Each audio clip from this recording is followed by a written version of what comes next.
నా ప్రియ సహోదరి సహోదరుడు, ఈరోజు సంఘాల్లో క్రైస్తవంలో వేదనగా మాట్లాడుతున్నాను. పాపం విపరీతంగా పెరిగిపోయింది.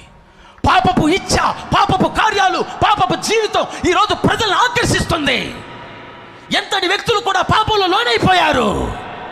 ఇది దేవుడిచ్చిన ఆలయమని, దేవుడిచ్చిన శరీరమని ఈరోజు చాలా మంది మర్చిపోయారు. చాలా మంది మర్చిపోయారు. ఇది దేవుడి ఆలయం అనేది మర్చిపోయారు.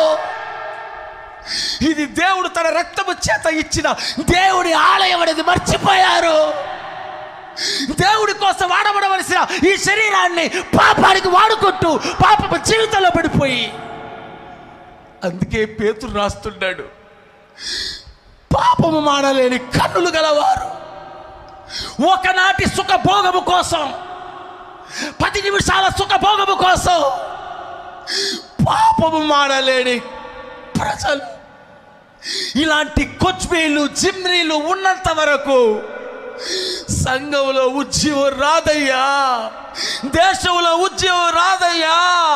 సంఘంలో ఉద్యోగం రావాలంటే, దేశంలో ఉద్యోగం రావాలంటే నువ్వు ఒక ఫినెహాసుగా మారాలి. హల్లెలూయా.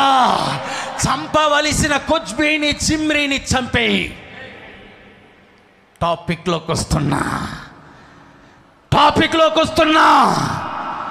నీలో ఉన్న కొచ్బీని, నీలో ఉన్న జిమ్రీని కాంప్రమైజ్ చేయకు.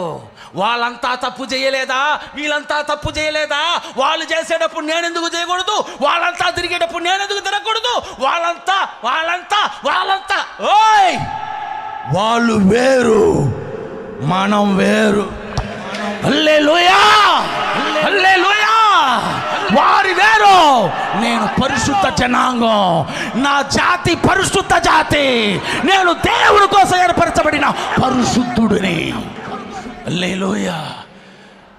రోషం ఉండాలయ్యా, యవ్వన జీవితంలో రోషం ఉండాలయ్యా, యవ్వన జీవితంలో రోషం కలగాలయ్యా. కాంప్రమైషన్ అవ్వబాకు. వాళ్ళు చేస్తున్నారు, వీళ్ళు చేస్తున్నారు, ఆ సేవకులు చేయలేదా, ఆ సేవకులు కుమారులు చేయలేదా, వాళ్ళు చేయలేదా, వీళ్ళు చేయలేదు. నో, ఒక్కడితో నీకేంటి పని? నువ్వు నేను పరిశుద్ధంగా ఉండాలి. ఆమేన్. హల్లెలూయా.